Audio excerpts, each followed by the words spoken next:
Salam Merdeka. Apa kabar rekan muda Janabadra? Pada kesempatan kali ini kita bersyukur dan sangat berbahagia bahwa kita kedatangan tamu beliau yang terhormat Bapak Nizar Patria, S.Phil, MSc, MBA. Beliau adalah Wamenkominfo RI. Bagaimana kabarnya Bapak? Alhamdulillah baik, Mas Suryawan. Terima kasih Bapak. Selamat datang di Jogja Bapak. Ya, terima kasih. Terima kasih. Pada kesempatan ini kita berbahagia dan berbangga bisa ngobrol-ngobrol dengan beliau Pak Nizar Patria, bahwa pada kesempatan ini kita akan ngobrol-ngobrol terkait dengan masalah perkembangan digital yang itu kaitannya dengan dua hal. Pertama, perkembangan digital terkait dengan perkembangan yang ada di Indonesia, Bapak, ya di lingkungan kita. Yang kedua juga di perguruan tinggi seperti itu ya. Kalau kami boleh mengetahui pendapat Bapak begitu ya. Sebenarnya perkembangan digital itu bagaimana Pak pertumbuhan digital di Indonesia ini? Ya, terima kasih Mas Suryawan. Perkembangan sebelum kita ngomong ke perkembangan digital, saya kira kita harus melihat apa yang sedang berkembang saat ini gitu ya. Kita tidak bisa menutup mata dengan disrupsi digital yang terjadi cukup luar biasa, terutama memapar masyarakat Indonesia selama 2 dekade belakangan inilah. Ya, kita mulai masuk abad internet, lalu penggunaan mobile phone yang cukup masif, dan di belakang itu semua sebetulnya adalah upaya transformasi digital yang sedang dilakukan oleh pemerintah sejak reformasi sampai dengan hari ini. Nah, saya kira pemerintah kita, terutama setelah reformasi ya, dan kita tahu seiring dengan langkah secara global juga bagaimana perkembangan digital, ya Indonesia berada dalam langkah itu. Kata kuncinya saya kira, Mas Suryawan, itu adalah di dalam transformasi digital, itu yang pertama adalah konektivitas. Iya, konektivitas. Ya, setelah konektivitas kita bicara tentang data kemudian, karena di atas konektivitas itulah data meluncur, menyebar, ya kan? Komunikasi terjadi, interaksi yang dimediasi oleh internet ini menjadi cukup intens, kan? Itu masalahnya. Nah, setelah itu kita membutuhkan bagaimana data ini bisa terkonsolidasi dengan baik gitu lewat pusat data center, pusat data nasional lah kita sebut demikian. Nah, setelah itu baru kita bicara tentang human capitalnya, tentang orangnya, ya kan. Nah, setelah human capital kita bicara tentang ekosistem ekonomi digital. Nah, setelah dia menjadi ekosistem ekonomi digital, kita bicara soal regulasi. Kemudian, jadi landscape transformasi digital Indonesia itu ke arah sana, dan itulah kita bisa melihat dari setiap stage-nya bagaimana perkembangan-perkembangan yang kita sebut dengan program digitalisasi itu. Ya, luar biasa berarti Bapak ya. Jadi artinya perkembangan ini kan sebuah keniscayaan yang itu bisa merubah relasi kita ya. Betul. Relasi kita bisa berubah, tetapi tentunya perubahan yang menuju ke arah yang baik dan juga cepat begitu ya, dan bisa terkoneksi gitu ya. Sebetulnya Bapak, kalau lihat tadi perkembangan itu, sebetulnya bidang ataupun mungkin segmentasi masyarakat yang mana yang itu sebetulnya paling terpengaruh, atau kalau boleh dikatakan itu mendapatkan perubahan yang cepat dari adanya media digital ini? Ya, yang pasti kaum muda ya, Mas Surya. Kaum muda ini ya mereka yang memang lahir di abad 21 inilah ya. Jadi sejak lahir tahun 2000-an gitu, itu mereka adalah digital natives gitu ya. Dan mereka mungkin internet itu adalah hal yang biasa buat mereka. Jadi sejak lahir sudah terekspos dengan internet gitu, dan jumlahnya itu sangat besar saat ini.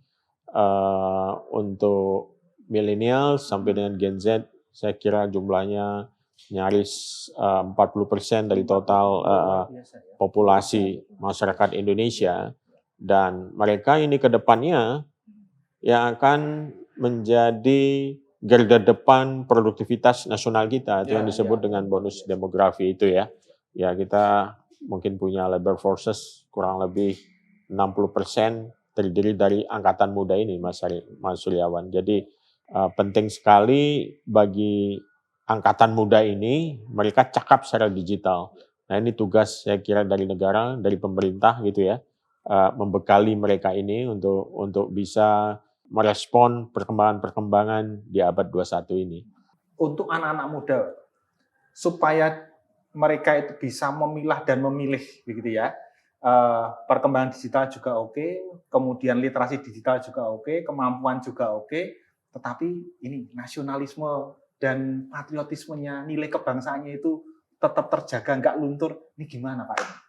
Ya ini merupakan tantangan tersendiri, terus terang. Karena dengan teknologi internet yang borderless ya, tidak ada batasan wilayah, tidak ada batasan administrasi, tidak ada batasan negara.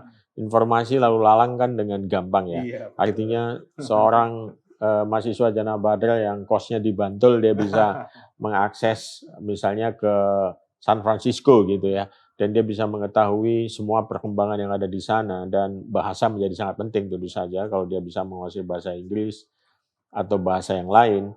Dan sekarang Mas Suryawan, anak-anak muda kita ini lebih terekspos oleh bahasa dengan intens dibandingkan dengan generasi sebelumnya.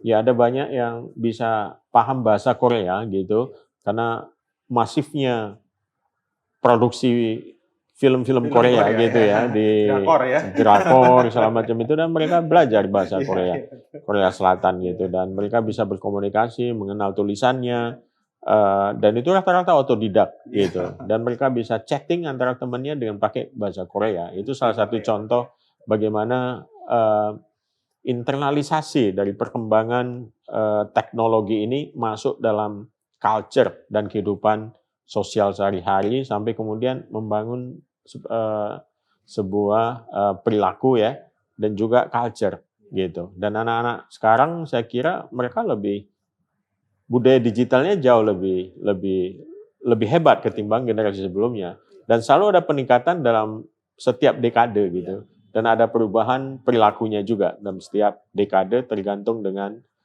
intensitas teknologi yang masuk ke dalam masyarakat gitu. Tadi Bapak Wamenkominfo sempat menyinggung mengenai ekosistem ekonomi kan gitu ya. Ekosistem ekonomi macam-macam sih sebetulnya ya. Cuman ini yang sedang berkembang ini termasuk, kalau tidak salah ini jadi programnya juga dari Kemenkominfo gitu ya, bahwa ada startup.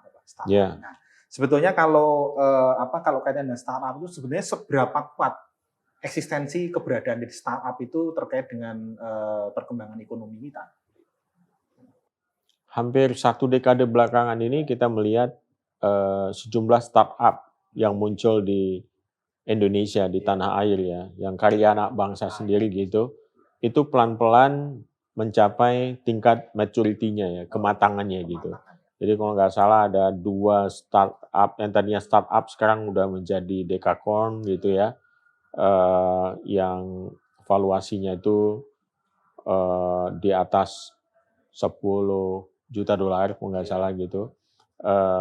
Kemudian ada lagi yang unicorn, itu cukup banyak, sampai 30-an lebih gitu yang unicorn, dan ada 2.511 startup yang lain yang bertumbuh ya, yang selama ini terkoordinasi dan saling bersinergi, yang eksis walaupun kita tahu sekarang ada yang namanya Tech Winter. Tech Winter itu satu episode ya, itu biasa dalam perkembangan industri teknologi ya, tentu saja di belakangnya ada ekonominya gitu ya. Itu kan ada yang namanya business cycle, dia ada boom and bust kayak gitu. Sekali dia winter, sekali dia summer gitu ya, musim salju, musim panas gitu ya. Musim salju itu maksudnya ya periode di mana para investor itu menahan modalnya gitu ya, jadi mereka lagi melihat kecenderungan gitu. Ini terjadi setelah pandemi kemarin ya. Pandemi memang punya efek yang lain, di mana orang menjadi lebih cepat terdigitalisasi gitu. Ya kita kan mengalami work from home, semuanya pakai Zoom ya kan. Ya koneksi menjadi sangat penting pada waktu itu ya, dan orang menjadi sangat terbiasa kemudian melakukan pertemuan-pertemuan lewat digital tools Iya. ini. Daring. Daring gitu ya, misalnya bahkan kuliah juga daring Ya, pada waktu gitu itu. ya. Jadi generasi ini ya generasi yang memang terbiasa dengan pola komunikasi digital seperti itu. Nah, tapi karena ada faktor-faktor lain selama pandemi, terutama terganggunya global supply chain gitu karena pandemi, mobilitas agak terhambat, produksi agak terganggu, distribusinya juga agak terganggu, dan para startup ini di seluruh dunia dulu yang juga di Silicon Valley sendiri itu ada banknya itu SVB itu, dia agak sedikit terguncang karena pinjaman-pinjaman yang diberikan itu yang harusnya kembali dalam waktu 3 tahun, terpotong oleh pandemi, mereka nggak bisa membayar atau belum ada hasilnya sehingga banknya sendiri goyang, gitu. Nah inilah masuklah ke tech winter ini, para investor yang gede-gede itu menunggu pulih dulu nih ekonomi. Tapi diprediksi dalam waktu 2 sampai 5 tahun ke depan kembali akan ada satu gairah baru ya, terutama dengan pertumbuhan-pertumbuhan yang tidak terduga, misalnya dengan artificial intelligence yang kemudian begitu cepat menyebar di kalangan masyarakat setelah orang-orang memakai ChatGPT misalnya gitu, ya kan? ChatGPT ini diadopsi di mana-mana sekarang ChatGPT, dan ChatGPT ini membuat orang makin akrab dengan robot chat ya, robot chat ya. Jadi chat yang digerakkan oleh robot yang di belakangnya adalah kecerdasan buatan itu. Nah, orang menjadi akrab, sekarang bisa dipakai dimanapun, bahkan hampir semua gadget kita ini, terutama smartphone ya, telepon genggam tuh ada artificial intelligence-nya di sana gitu. Nah, jadi saya kira teknologi-teknologi baru ini memberikan harapan-harapan baru juga dan peluang-peluang baru, sehingga ada inovasi yang membutuhkan investasi baru dan lain sebagainya. Sepakat, luar biasa perkembangannya itu. Ya.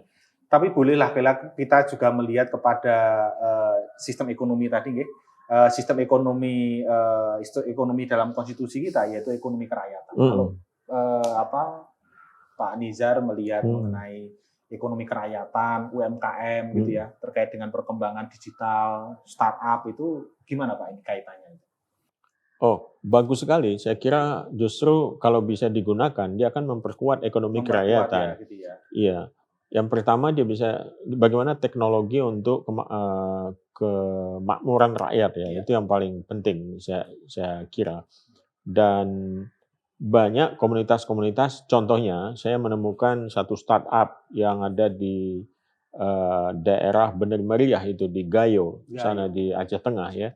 Dan mereka mengumpulkan jaringan ribuan petani penghasil kopi yang kemudian dibuat marketplace-nya oleh startup ini anak muda ini. Dia mempersatukan atau mempertemukan para buyer dengan seller dan sekaligus petani itu sendiri ya. Sehingga pasar para petani ini jadi lebih terbuka dan rantai distribusinya itu juga jadi lebih pendek, dan artian mereka nggak membutuhkan banyak agent ataupun broker gitu ya. Jadi mereka bisa menyelesaikannya lewat di platform itu dengan harga yang juga lebih fair. Nah ini salah satu sumbangan teknologi saya kira untuk memberikan impact ekonomi yang lebih baik ya ketimbang dengan mekanisme ekonomi yang tradisional gitu. Jadi teknologi itu intinya dia memang memberikan optimalisasi gitu dan juga efisiensi. Iya, itu saya kira kata kunci dari inovasi teknologi digital yang diterapkan di dalam ekonomi gitu. Termasuk artificial intelligence itu juga sebetulnya diabdikan untuk melakukan optimalisasi, baik optimasi produksi misalnya, optimalisasi penjualan gitu ya, optimalisasi pasar, karena dengan komputasi yang canggih kita bisa mendapatkan grafik yang optimal ya, di mana kita bisa mengetahui dengan kondisi-kondisi tertentu kita bisa mencapai hasil yang paling terbaik. Nah, itu saya kira mesin membantu kita untuk mendapatkan hal itu gitu. Nah, demikian juga dengan ekonomi kerakyatan, kita tahu ada UKM yang cukup besar jumlahnya, UMKM kita itu kalau nggak salah lebih dari 63 juta kalau nggak salah ya jumlahnya itu, dan pemerintah memberikan banyak insentif juga setahu saya melalui sejumlah akses finansial ya. Jadi ada semacam kebijakan financial inclusion gitu, di mana masyarakat mempunyai akses ekonomi yang lebih mudah untuk mengembangkan usaha-usaha kecil mereka gitu ya. Jadi mereka bisa mendapatkan pinjaman lunak di bank, ada KUR, ada berbagai macam skema ya untuk mendapatkan akses keuangan, dan usaha-usaha kecil ini pemasarannya juga bisa dibantu lewat ekonomi digital itu tadi gitu. Nah, kan kita juga sering dengar ada warung kopi yang kecil gitu ya, tapi penjualannya bisa ratusan cups gitu, ratusan cangkir. Booth-nya kecil aja di pojok jalan gitu, nggak ada kursinya mungkin cuma 2, tetapi yang beli adalah semuanya yang menggunakan aplikasi online, iya, pakai Grab, pakai apa segala macam, dan itu cukup laku gitu. Nah, jadi dia membuka peluang ekonomi yang jauh lebih besar karena pasarnya juga terbuka lebih lebar. Nah, ini keunggulan teknologi dalam menjadi enabler buat ekonomi kerakyatan gitu. Berarti itu bagian juga dari membentuk ekosistem ekonomi yang baru gitu ya, Pak ya. Betul. Artinya masuknya tertransformasinya UMKM begitu dengan berbasis teknologi, dia lebih bisa convert pasarnya lebih optimal gitu ya. Persis. Jadi kalau ekosistem kan kita bicara dari upstream sampai downstream-nya gitu kan. Ya, jadi dari produksi, terus kemudian bagaimana menjawab supply and demand-nya, terus bagaimana supply chain-nya gitu ya untuk memenuhi demand itu, dan bagaimana teknologi bisa membantu itu semua sebagai platform. Nah, ini saya kira yang jadi backbone ekonomi digital itu. Ada ekonomi digital, ada atmosfer akademik. Nah, ini kita masuk ke kampus, Pak. Ini tadi yang kita jalan-jalan kemana-mana, Pak. Ini jalan-jalan kita. Sekarang kita masuk ke kampus, Pak. Kita. Kalau di perguruan tinggi ini, Pak, Wamenkominfo, menurut Bapak ini sebenarnya model metode pembelajaran gitu ya, relasi pendidikan ya di perguruan tinggi, akademik sistemnya itu yang survival, adaptif gitu ya, bisa berkembang gitu ya, itu seperti apa Bapak? Sekarang kita harus mengubah culture-nya saya kira ya. Anak-anak sekarang tidak bisa lagi dididik dengan cara doktriner. Iya kan? Karena apa? Karena mereka bisa menemukan informasi dari berbagai sumber-sumber lain. Jadi kita nggak bisa mengatakan bahwa yang benar hanya A gitu. Karena dia bisa menemukan ternyata B juga benar, C juga benar. Kebenaran gitu. yang lain. Gitu. Iya, jadi tidak ada lagi istilahnya kebenaran yang monolitik gitu ya. Ini salah satu ciri ataupun karakter dari generasi muda kita yang sekarang masuk di dalam dunia pendidikan ya. Ya, mahasiswa-mahasiswa yang sekarang sedang belajar di kampus, termasuk di Jana Badra. Saya kira mereka cukup terbuka dengan teknologi dan akses informasi gitu. Nah, karena itu sangat penting buat mahasiswa dan juga mungkin dunia pendidikan untuk membuat kesempatan-kesempatan mereka berinteraksi di luar disiplin ilmu mereka sendiri. Gitu. Nah, saya kira Merdeka Belajar salah satunya kan lebih ke arah sana gitu ya. Agar para mahasiswa tidak hanya belajar yang menjadi disiplin mereka sendiri gitu, tapi juga mereka bisa mendalami ataupun mendialogkan ilmunya gitu dengan disiplin yang lain, dan juga terekspos dengan realitas yang ada di luar kampus gitu, sehingga dia bisa melakukan satu refleksi sendiri, dan dengan demikian dia bisa mengambil keputusan apa yang akan dia lakukan jika dia selesai nanti sekolah gitu atau kuliah gitu. Jadi saya kira memang ada perubahan mindset juga dalam soal pendidikan gitu ya, pendidikan. Dan memang anak-anak sekarang kan jauh lebih kreatif juga. Mereka juga punya inovasi-inovasi dan bahkan lebih maju dari apa yang kita duga gitu. Nah, itu sudah terjadi mungkin 20 tahun belakangan inilah, sejak internet menjadi satu tools di mana orang bisa mendapatkan informasi, dan informasi orang bisa mendapatkan pengetahuan. Nah, Betul. dari pengetahuan baru kemudian lahir wisdom kan, Iya, begitu iya, kan. iya. Berarti mahasiswa diikuti juga dengan institusi lembaganya, ada dosennya, kemudian ada Iya, kurikulumnya, begitu ya, iya, Saudara ya, sistemnya, begitu ya, betul, relasinya, begitu ya, memang harus mengikuti ya. Jangan betul. sampai nanti mahasiswanya lebih tahu, dosennya nanti malah justru ya kurang. Persis, Ini persis, menjadi persis. permasalahan kita gitu ya, Persis. menurut Jadi kita ya. transformasi digital juga harus dilakukan di Di kampus menurut kampus. saya, dan pembentukan misalnya digital society di Iya, kampus ini juga penting sekali ya, iya, terutama untuk menyiapkan generasi muda bisa masuk dalam ekosistem digital ini secara positif iya, gitu dan bisa memanfaatkan peluang-peluangnya.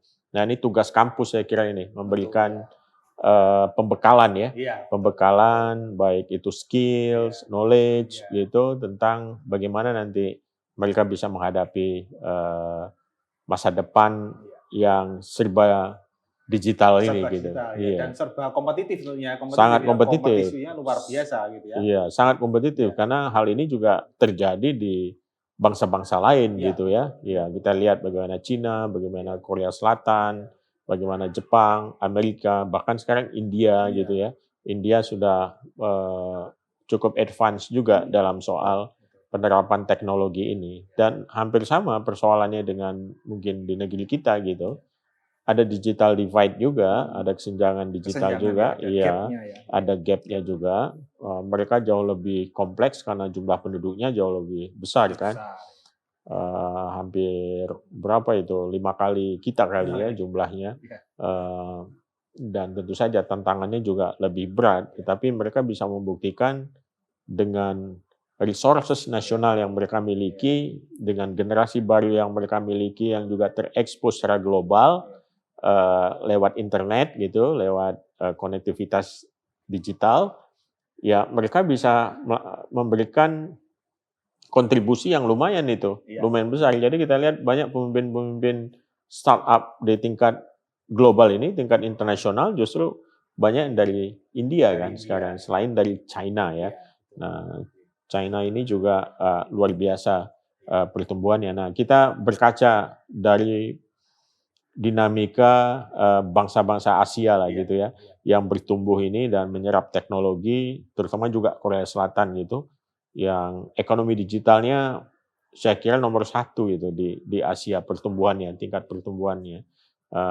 Karena mereka memang menyiapkannya sejak awal, sejak 20 tahun yang lalu. Jadi iya, semua industri kreatif mereka, eee, terintegrasi dengan strategi transformasi digital yang dibuat oleh oleh pemerintah Korea pemerintah, Selatan ya. iya.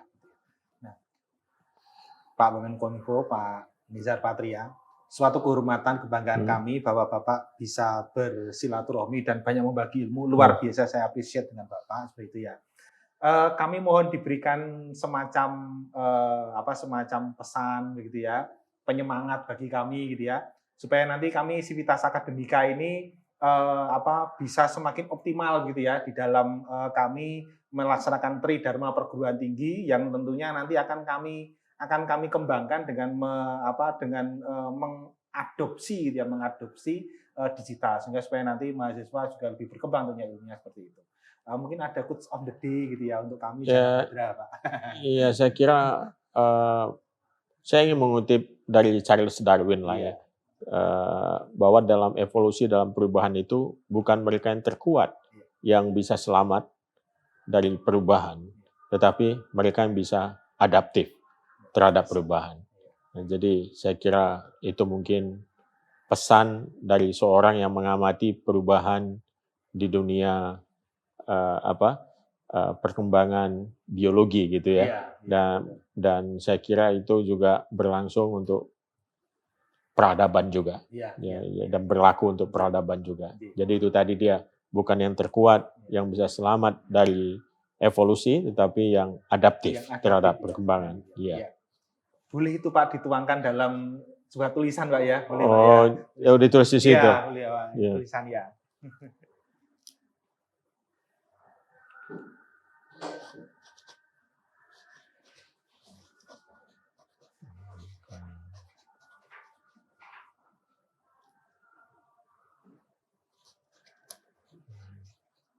Sukses.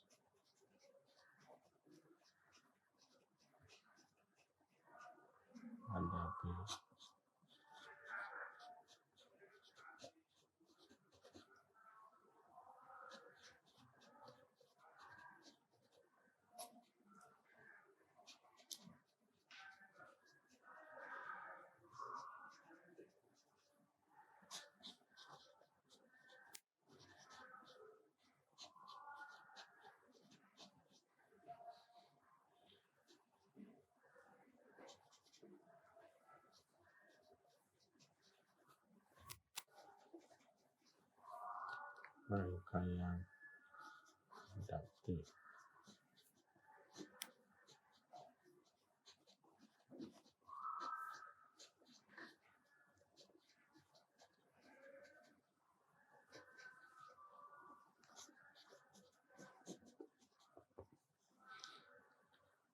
Tanda tangan. Iya.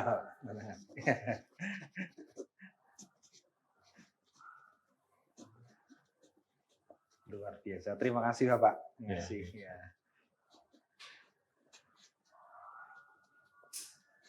Iya, iya. Oke. Oh ya. Oh iya. Tanggal berapa sekarang? Sekarang tanggal 15 ya, Pak. Tanggal 15 September.